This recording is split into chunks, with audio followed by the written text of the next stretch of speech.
and followers of Amy's Animal Art, maybe some new folks. Nice to meet you. I'm Amy and I'm a taxidermist in North Carolina, and I'm going to share with you a video that I have been very excited about producing. This video is going to be all about tanning. No, not that kind of tanning.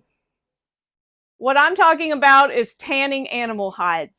This is a passion of mine. To me, there is nothing more fulfilling than taking a raw, bloody animal hide, turning it into a leather that can either be turned into an animal mount that will last a lifetime, or perhaps you're just interested in doing some wall hanger pelts that can hang on your wall and display your trapping or hunting catch. What I wanted for this video was not for it to sound like an infomercial or to sound like I was pushing any specific products very heavily. The tanning is one thing where, just like in taxidermy, there truly is more than one way to skin a cat. There's a variety of products. There's a variety of different types of tans. Some of them are better for different purposes. Soft tans versus wet tans. They're all a little bit different. So research the different types and what you want to achieve, and that'll help you decide what products to use, because I can only really demonstrate one line of products here in this video, and so I'm going to keep it simple and keep it to one line, which is available from Mckenzie Taxidermy Supply. I buy most of my products from Mckenzie, partly because they're quite local to me and I can go pick up their supplies, but also because they have excellent customer service and a great line of products. So I'm going to run through real quick what you're going to need for tanning. You're probably asking yourself, especially if you're just a beginner, what do I need to get started? What is the basics that I need? Because you don't want to buy anything that you don't need. So here's the products I'm going to be showing off in my demonstration today. Step one, pickling. To me, this is one of the most important steps, and this is the very first thing you're going to do after salting. This is Mckenzie's Ultimate Acid, which is a very safe pickling acid. I don't suggest you do this, but I've stuck my hands into the pickle mixture with no bad effects at all. You should probably use gloves, but all that to say, this is much safer than, say, a formic acid, which can really burn your skin.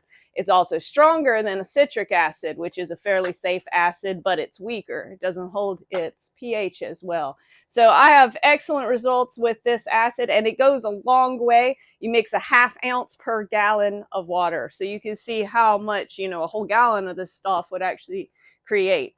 Very good deal, and you can do a whole lot with this Mckenzie Ultimate Acid. This is a relaxer degreaser. I will use this in cases where I have really greasy hides, say like a bear, a raccoon, a beaver, anything that has a really high grease content in its hide. This is great to mix in right with your pickle. You can add it to the pickle. You can also just use it as a washing agent for the hides. Sometimes if I just have a really bloody hide, I will just add a little bit of this. You don't want to just be adding dish soap or shampoo. Those types of things can mess with the pH balance of your hide. So you want to work with something that's safe for the hide, and this is it right here. It's also a relaxer. If you have those types of African hides or salt-dried hides that have been salted for quite some time, they can be a little bit tricky to just relax in salt water. So you add a little bit of this, and it's a softening agent and helps them to relax much quicker. After we're done with our pickling and neutralization process, then we'll be using the Mckenzie tan, which is a brush-on tan, and this is the actual tanning agent for the hide. I will be demonstrating this later, but this stuff is great and produces a nice white leather. This is another product I suggest. It is your leather oil. I'm going to use this in several different cases. If I'm doing a dry tan, like a soft tanned hide for the wall, a wall hanger is what some people call it, or rugs, a tan that's going to be dry, I like to add an additional oil after the tan. This is going to help it to be even more supple. This is also what you want to add if you've, rather than the Mckenzie tan, if you've, say, used a submersible tan of some type like Lutan F or Easy 100, then those tans require an additional oiling after the tanning process, and this would be it right here. And this, you mix 2 parts water to 1 part oil, so you're going to get 3 times this volume out of this gallon.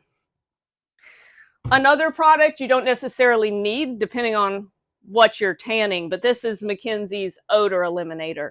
This is going to be great for skunks, rams and goats, anything that has a musty odor. This stuff is really nice. It has a nice smell, but it's not just, it's not Febreze. It's not just covering the odor. It's actually eliminating it. You can spray it on there. You can add it to your tan or pickle. You can brush it on. There's a lot of ways you can apply this, but yeah, stinky animals, this is good for.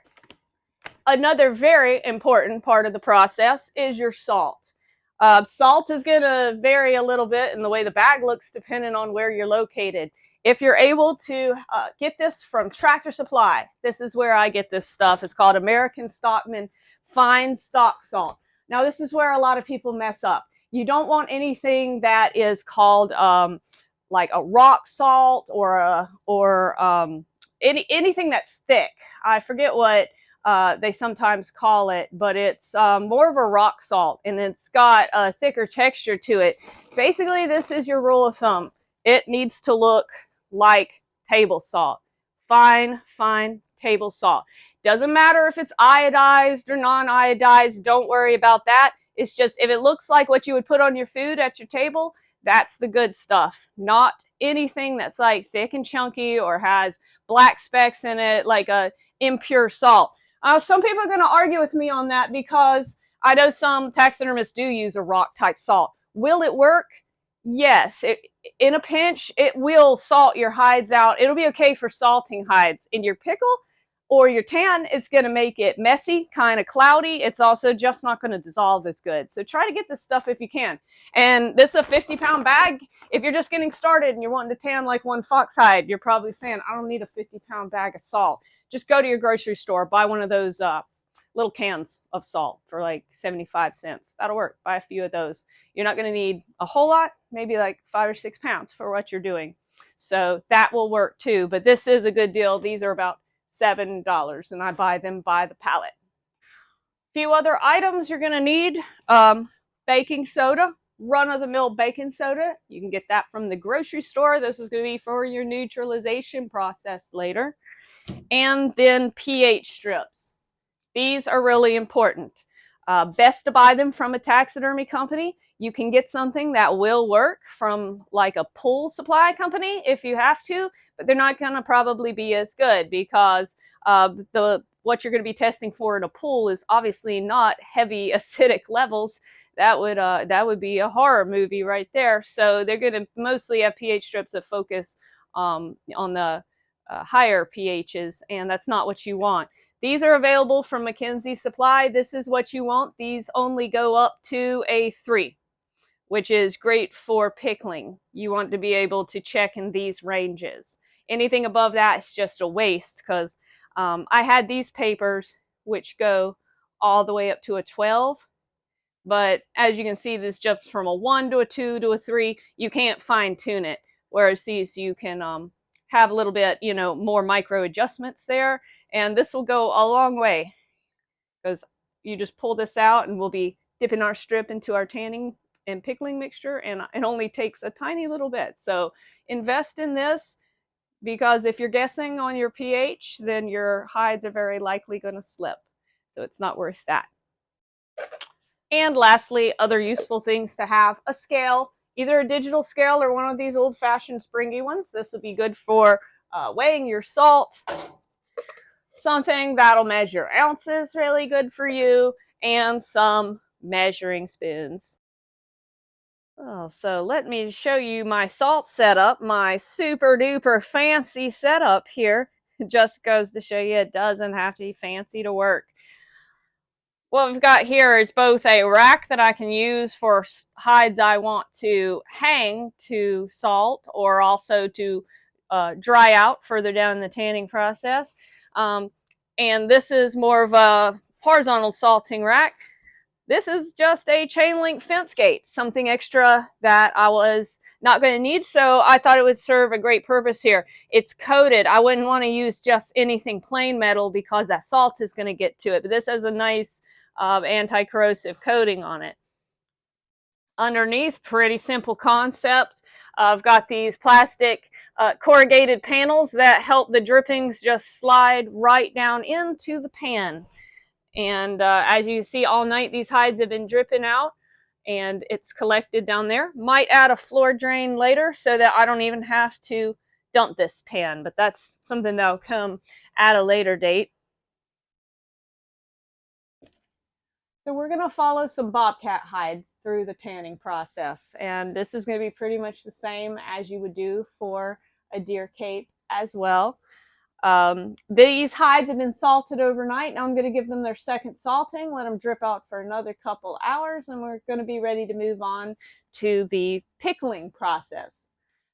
Some people believe that you do not need to salt, and you know what? It's not an absolute necessity in most cases, but what I find is it's going to lead to using less pickling acid and having to baby my pickles as much.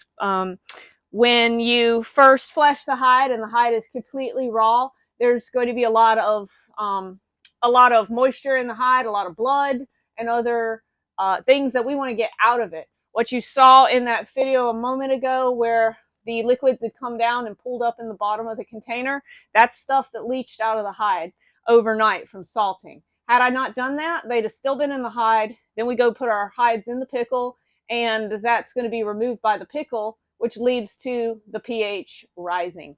I don't want that. To me, it's wasteful, and it comes out with a little bit cleaner pickle and nicer hide, I think, if you salt.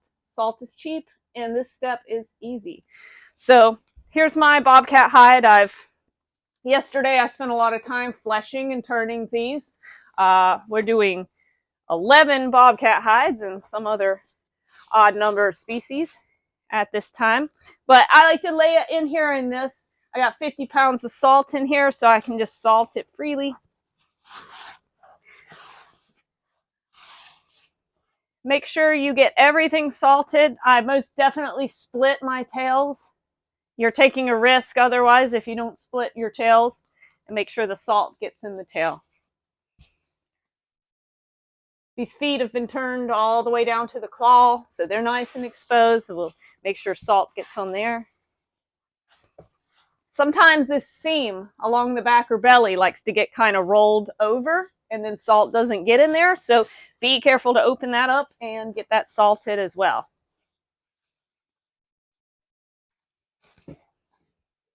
Now, once everything is salted real good, I'm going to fold it like this. Fold it in half, legs in, head in, and then fold it over one more time. And I'm going to sit it on that salting rack with the incision facing downward. And this is going to allow the liquids to drip downward into that holding area and keep it off of the hide, keep it from pulling up on here. One more look at this here. I'm going to set this facing downward, and all the liquids are going to go down the chute into here. Now, we're not drying them rock hard or anything. I like to let them go overnight, have one more salting, and then we're ready to go. I also have some hides hanging here. Depending on the situation or space or any number of things, I might choose to just hang some hides over my racks here. The only thing is I find that overnight, if you do it this way, your salt is just going to dissolve and drip off, and you're going to be left with, I don't know if you can see, but this doesn't even look like it has any salt on it. This looks like a slick raw hide. This is because all that moisture kind of ran down the hide overnight, and it just ran right off. So if you do it this way, the hides don't drip straight off as readily. They keep their salt, and I think this is a little bit better method than hanging. But if you come and check these often and replace the salt every couple hours, this is fine too. Either or. If you have to choose, if you can't have both, either of these will work. Just watch your hides and make sure they don't stay too long with that salt just having dissolved right off of them. It's Bobcat bath time now, and I'm going to mix up my rehydration solution.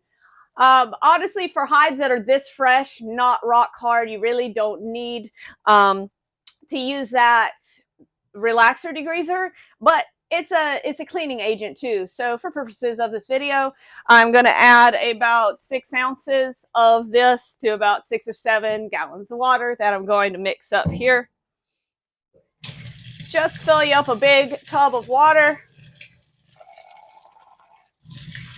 I'll pour some of that in. It's going to look a little bit soapy.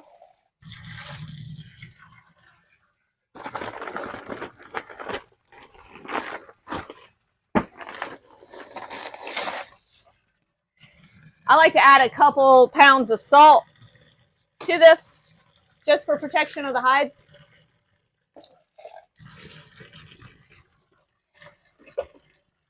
Let's fill this up, and then we're just going to start adding the bobcat hides into here one by one.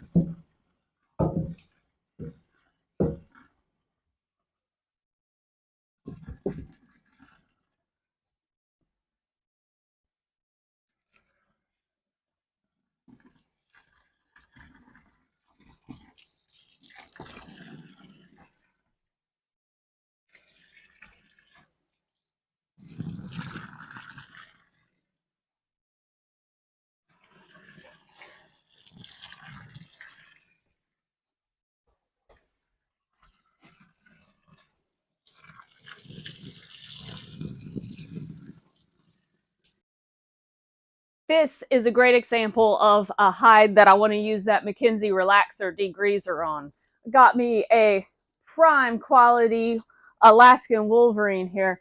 Check that out. Let's just take a moment to admire that. Thank you so much, Josh, for getting this for me. This is going to be for my showroom, and it is just about as nice as they come. But all that to say, it is really hard dried pelt, probably been salted at least 6 months or so, and just really salt dried hard and non-flexible, and that's going to rehydrate no problem. But these hides especially, I like to put that relaxer degreaser in there, and it's going to get him back to nice flexible shape. So I'll fold him up and see you later, Wolverine. Have a nice spa day. I'll check this in a couple hours. Might take just an hour or two. Might take most of the day. It just depends on the hide. But check them often, because you don't want to leave them in the rehydration bath any longer than you have to. All right, it's time to mix up our pickling solutions now. I've got a couple different tanning tubs here. This is a 100-gallon tub, and this one is a 75. You can get these at a feed store. Or if you are doing a smaller amount of hides, you can tan in a 5-gallon bucket. So just pick any sort of container that suits the project that you've got. I'm going to be putting about 18 various small game hides in here. So I want to have some room to really spread those hides out. We don't want to crowd them. I've already added 25 gallons of water to this one and 20 to that one. Even though it is a 100-gallon tank, I rarely fill it up that high, mostly because there's going to be a high salt content, and these hides are going to be really buoyant. So whether it's this high or half as high as far as volume, the hides are going to tend to float on top. So keep that in mind. For the average deer cape, you want to be using at least 3 or 4 gallons per deer cape. It's going to depend on how big and how dense your cape is. For the average bobcat, I use 2 to 3 gallons. Spread out across 25 gallons, we're going to put in about a dozen hides.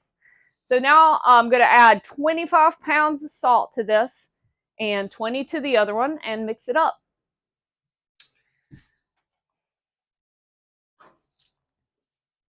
One of these simple measuring devices can really help to measure your salt. I have come to find that this coffee mug holds exactly 1 pound of salt, more or less. So when I'm mixing up small batches, this makes it really easy to just do 1 mug scoop and know that's a pound of salt. You can find a container that works for you, and you'll know exactly how much that container is in weight of salt.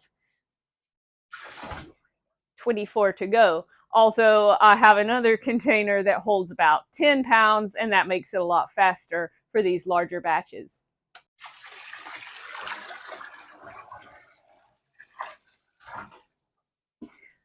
Now we've got 25 pounds of salt, and we just want to mix really well so that will dissolve. But this very fine stock salt will dissolve much easier than a more coarse salt. Now the Mckenzie Ultimate Acid. Remember I said this stuff goes a long way. For 25 gallons, we're going to need approximately 12.5 ounces to do that. I've got this mix out here and pour in.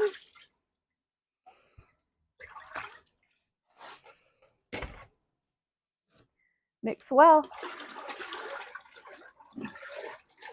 Remember our pH strips? This is where we use them now.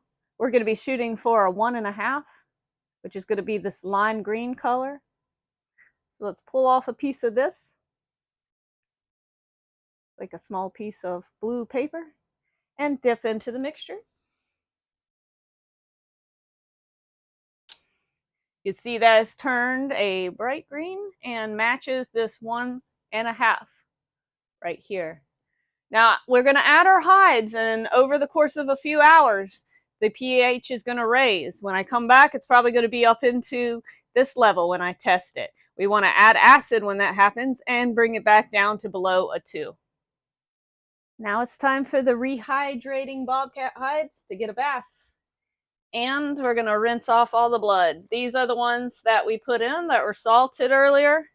Now you can see they're back to completely soft condition, ready to go in the pickle, except for they're bloody. The water is super dirty, and if you take the time to rinse them out real well right now, this will keep your pickle nice and clean. You'll be able to reuse it in the future. So I like to rinse my hides really well.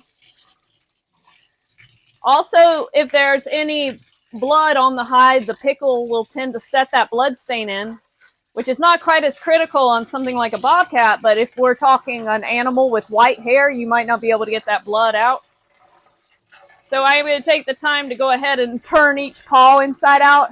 I don't know if you can see all the blood that's coming out, but if you leave your paws inside out, there's going to be a lot of dirty water down in there. So they turn right side out really easily.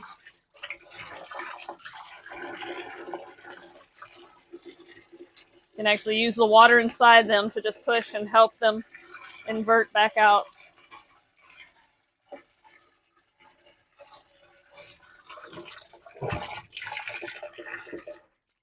I like to use this hose to kind of give them a spraying action. I used to have a sprayer head on this, but it's gone now, so I use my fingers. It works just as well. Really get down in there, get the blood out.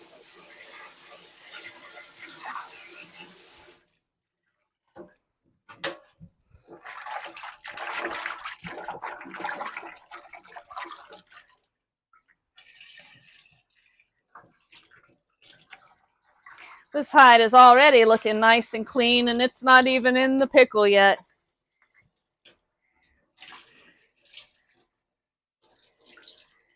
Now let's just make sure to bring these legs back inside out before you put it in the pickle.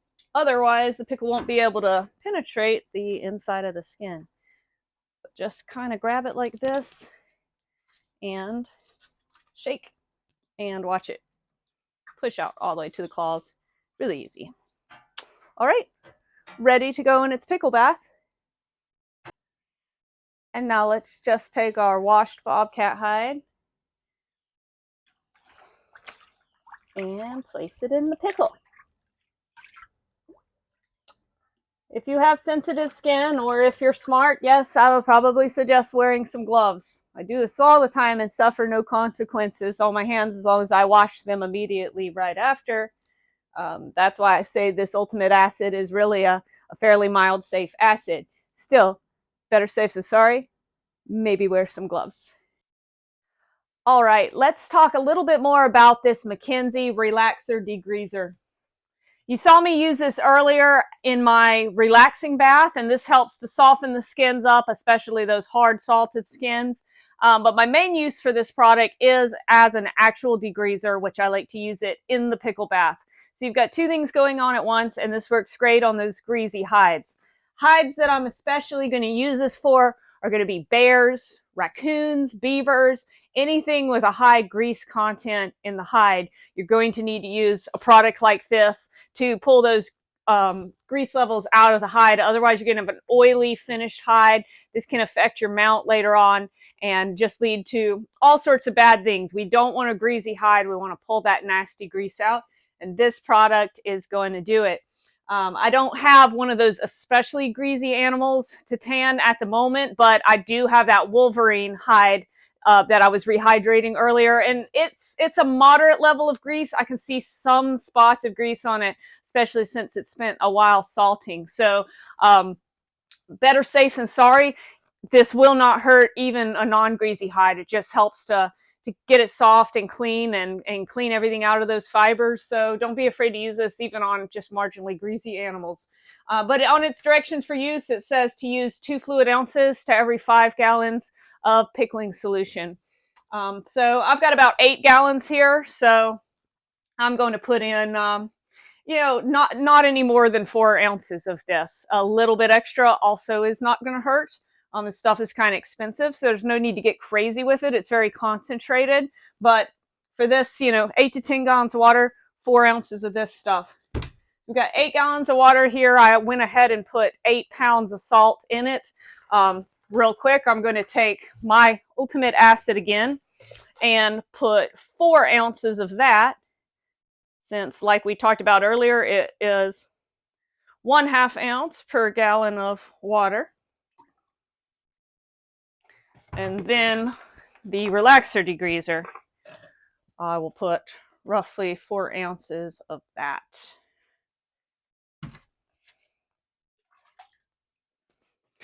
Now let's mix that.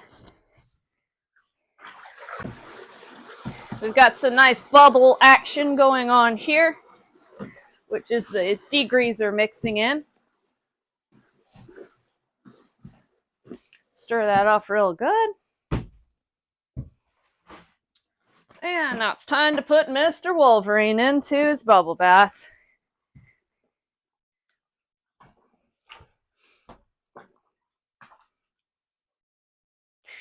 And that is going to go to action on degreasing your hide.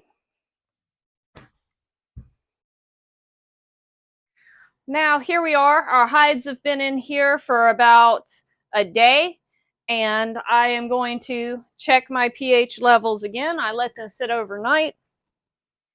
So I'm going to dip that strip in there once again. See the color we have here? We're definitely up into that 2 to 2.5 range, and this is too high. So if you see this on your pH strips, you're going to need to add more acid and bring the pH level back down to this range, ideally looking at this bright lime green 1.5.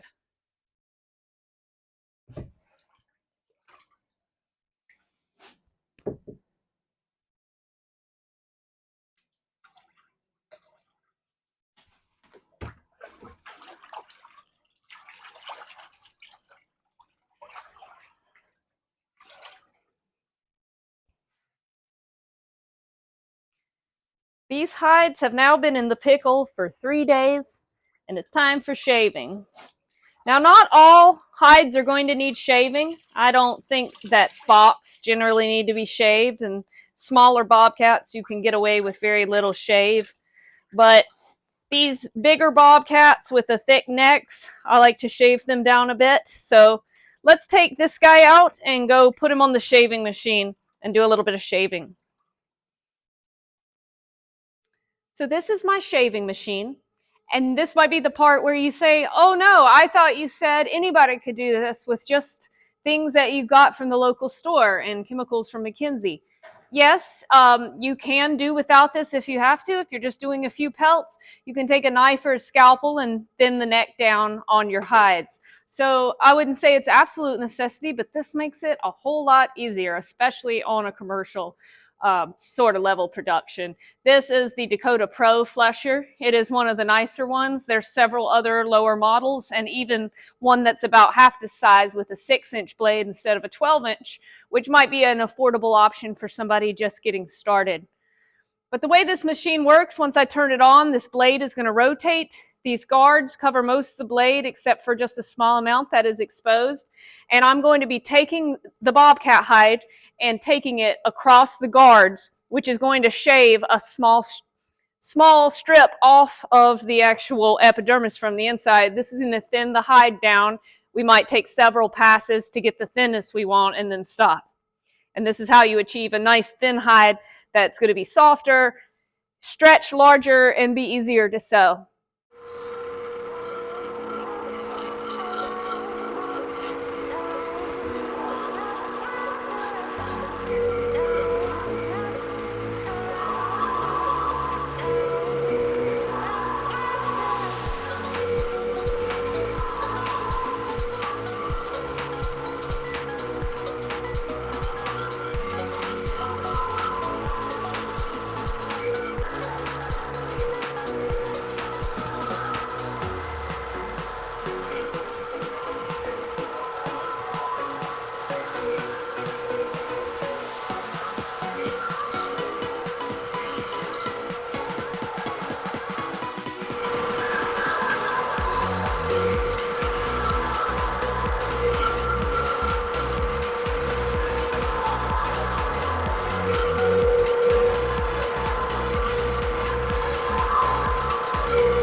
After shaving the hides, always return them back to the pickle for at least 1 day. My rule of thumb is 3 days in the pickle, then shave, then return for at least 24 hours. But this is going to vary a little depending on the thickness of the hide. This is the rule I go by for bobcats and deer capes. But if you're tanning something much thicker, you're going to want to give it more days for the acid to penetrate. All right, our hides have been in the pickle for at least 3 days, then shaved, then returned to the pickle for at least 1 day, and now we are ready to move on to the tanning process. But before we can do that, we've got to neutralize our hides. What is neutralizing? That is the process of bringing the pH of the hide up. Right now, they're at about a 2 in our pickle, which is a very strong acidic level. If left at that sort of acid level, if you just pulled it straight out of the pickle, went straight to the tan does not like to bond to the hide at a 2. We need to bring it up to about a 4 to 5. And we do this by simply mixing up some water with baking soda and submerging the hides in it. This helps to neutralize the acid and bring those levels up. I'm going to mix a ratio of 1 gallon of water to 1 tablespoon of baking soda here. I'll mix me up a nice deep solution here and put the hides in. Seeing as how we're just doing thin hides like bobcats and coyotes today, I'm going to put them in for 20 minutes. 20 minutes is a great time for neutralizing. If I've got something really thick, like an elk, then I'm going to maybe give that a little bit longer because the skin is going to neutralize from the outside in, and this could take a little bit of time. So I'm going to mix this up, put the hides in here, soak 20 minutes, and then we're ready to move on to the tanning process.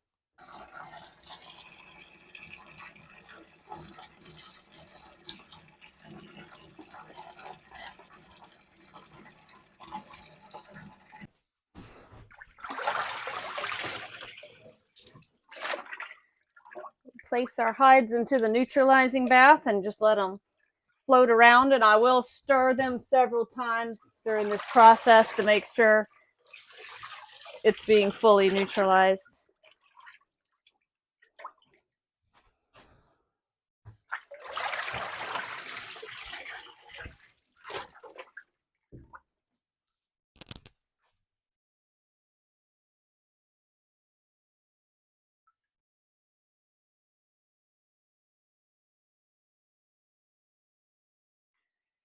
Now I just took the hides out of the neutralization bath and I've hung them up to drip. For our next part, which is going to be putting on the Mckenzie tan oil, we don't want the hide to be soaking wet. We want it to be thirsty, as you call it, so that it will accept the oil in. So let's hang these up to drip for maybe an hour or so we can get most of the moisture out of the hides.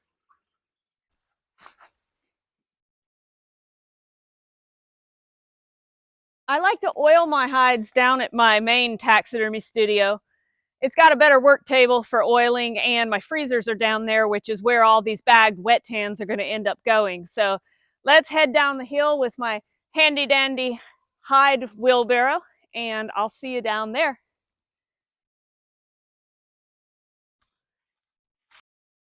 We're in one of the final steps now. We are ready to finally apply this tanning chemical to our pickled and neutralized hides. I got everything ready to go here.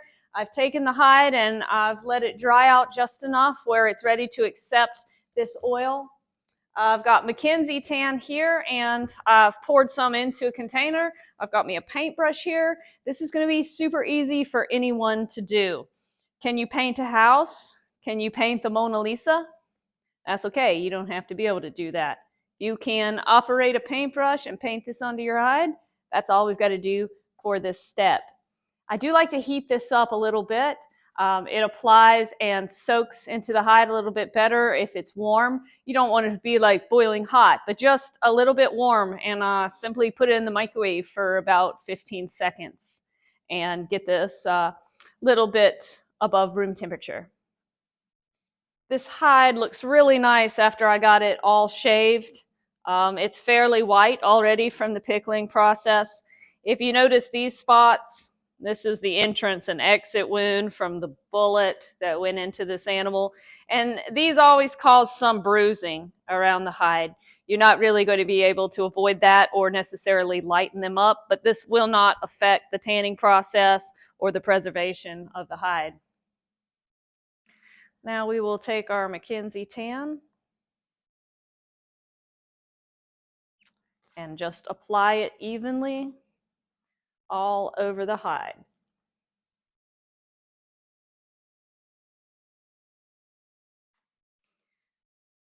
I'm being extra careful to get it along the seams here. Don't worry about getting some on the hair, because I'll be able to wash that out later right before I mount the animal. And let's make sure to get it down each leg and on both sides of the leg.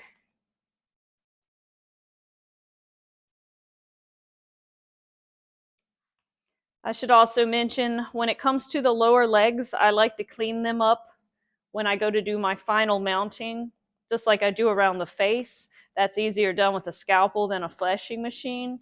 So you'll find there's still a little bit of tendon on here, a little bit of mess on this paw that will be cleaned up before the animal is mounted.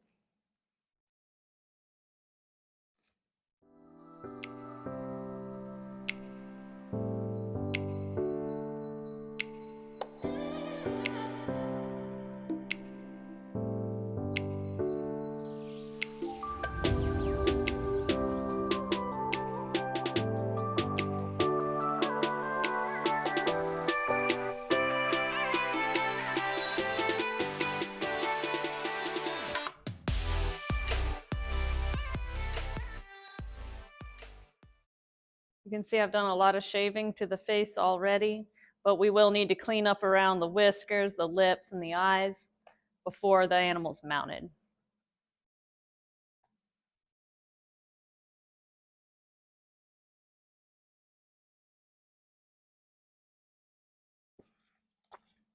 Be careful that you don't miss any spots around the lips and the eyelids.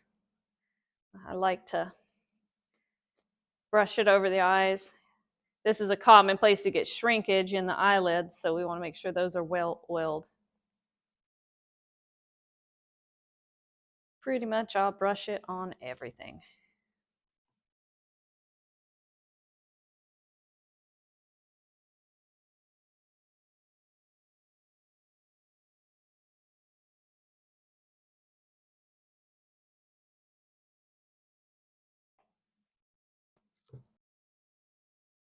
For purposes of taxidermy mount and wet tanning, once we've reached this point, I'm going to turn the head right side out and take the rest of it and lay it like this and fold it hair to hair.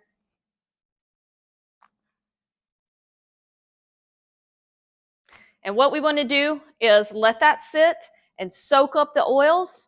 I'm going to do that overnight, let this sit overnight, then bag it, and it's ready to be either frozen for later use or mounted.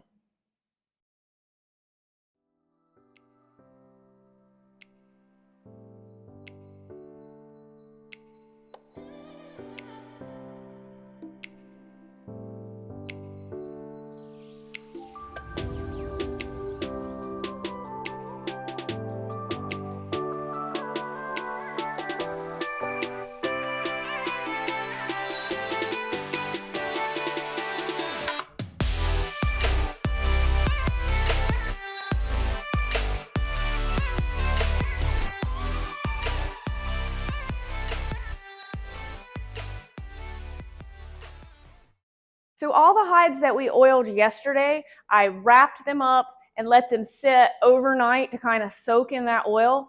Then I bagged them and put them in the freezer, which is where they'll stay until we're ready to do our taxidermy mounts.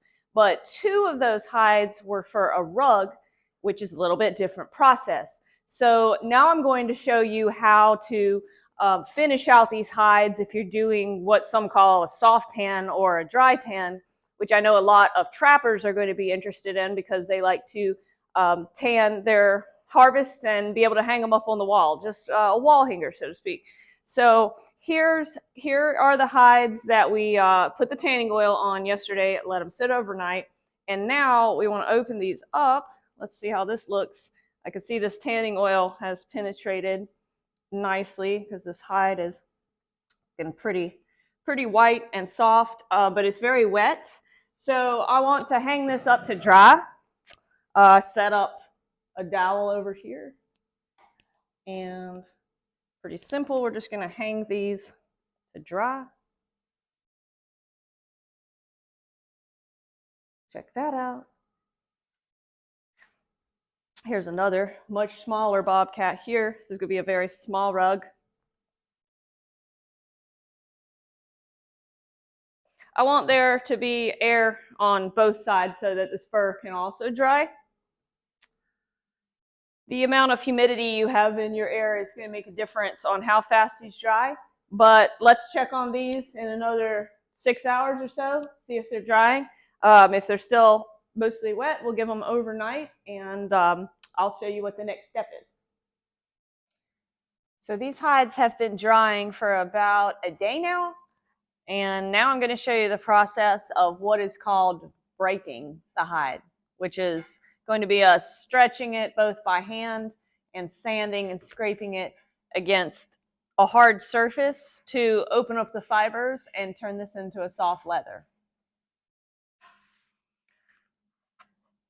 Notice the color, the dry kind of texture here, and watch as I stretch it. It's going to turn into like a bright white soft leather. To me, this is like super satisfying to do. I like this part. Let's get a close up right here of this area as I stretch it. Isn't that cool? So now we're just going to take it and stretch it in all areas.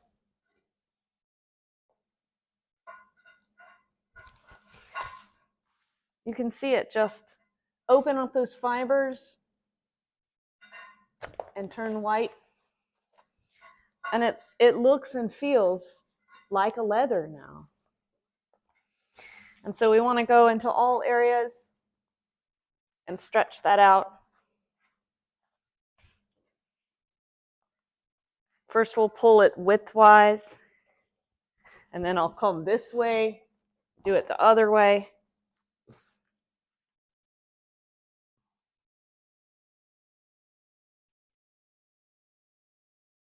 There's a variety of different things you can use to assist in this.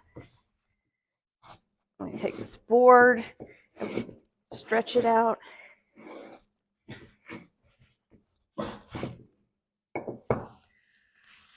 One useful tool for around the edges, this is just like a fish scraper.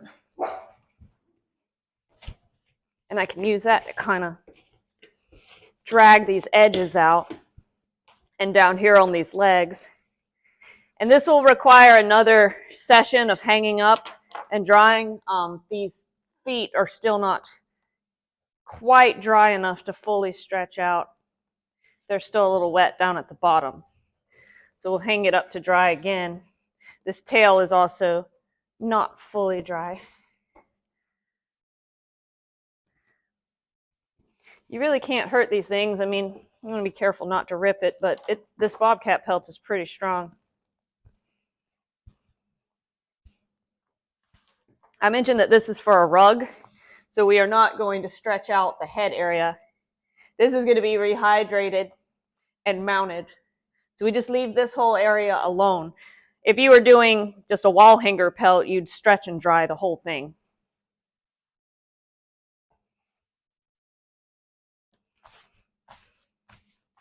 But yeah, pretty wild, huh?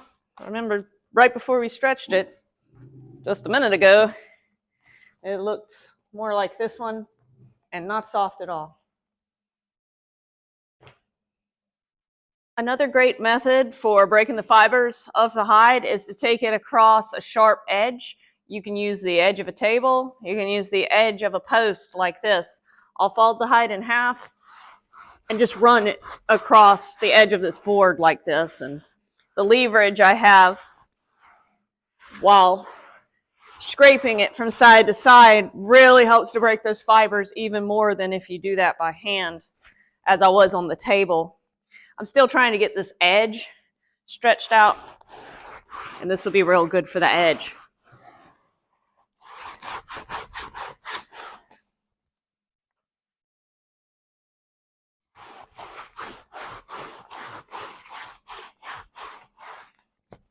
You can see how soft this is becoming, and it's still got quite a bit of moisture in it and needs to go back up to dry for another few hours. Then I'll keep doing this, but this is already looking really nice.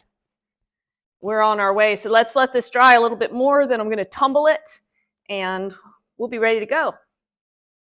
Over the last day, I've been stretching and kind of working these hides, and wow, did they turn out nice. They are super soft. They're still drying, and I'm going to tumble them in a little bit, which is going to help to remove some of the oils that got into the fur. But check this out. I mean, you couldn't really ask for much nicer, whiter leather.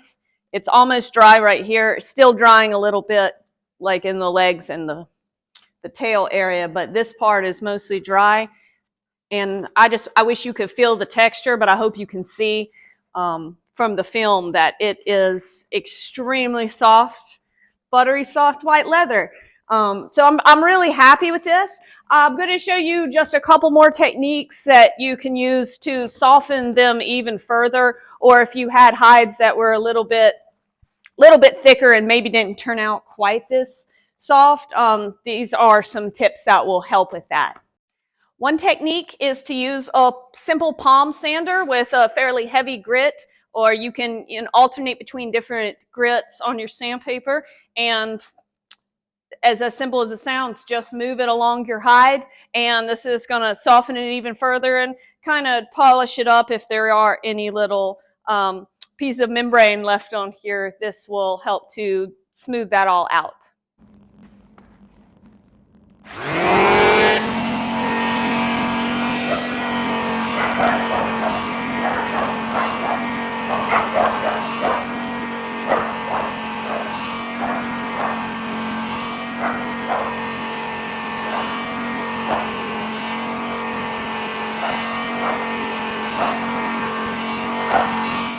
So another item that is not an absolute must-have, but is nice to have, is a sawdust tumbler. I've been trying to show how you can do this on your own without a whole bunch of expensive products, so you don't absolutely have to have this, but what it does is it helps to tumble those hides, get the oils out of the fur that might still be in the fur from the tanning oil we put on, and just helps to generally soften everything a little bit more. Inside here I have a sawdust, and it's going to tumble these hides around for about 30 minutes to an hour, and just help to really give it a final polished, finished look.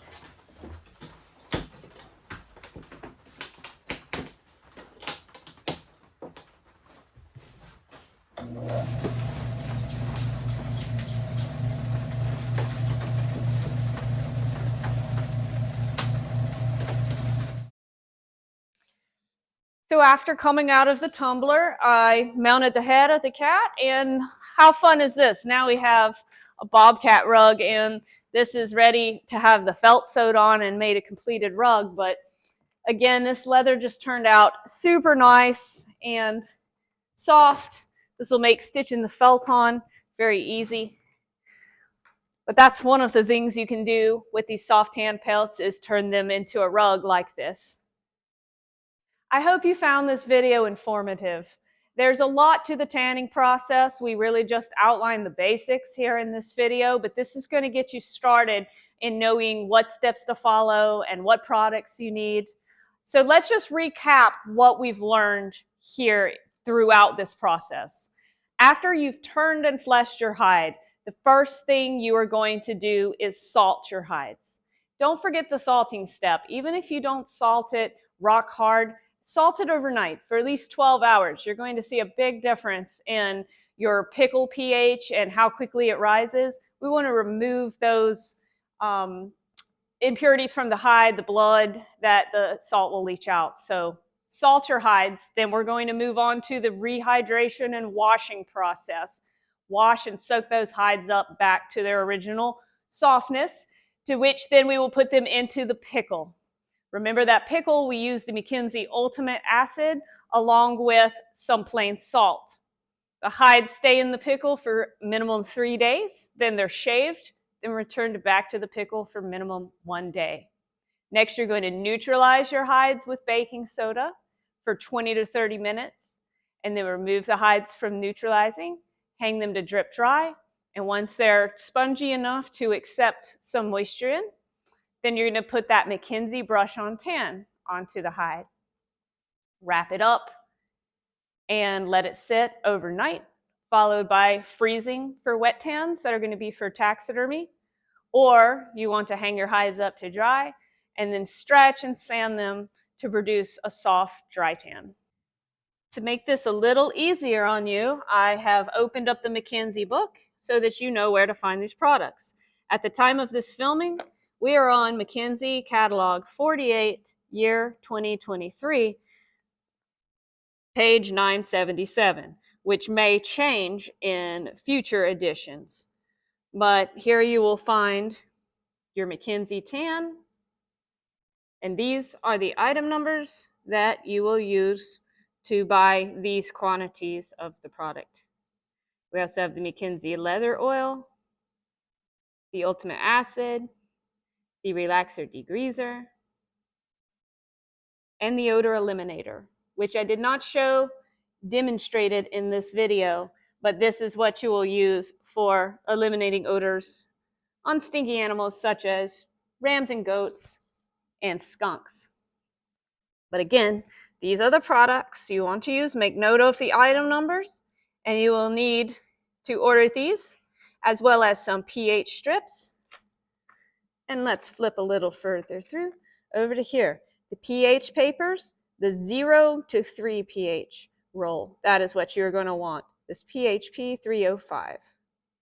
Beyond that, mostly you just need to get some salt, some plain white salt, and you are good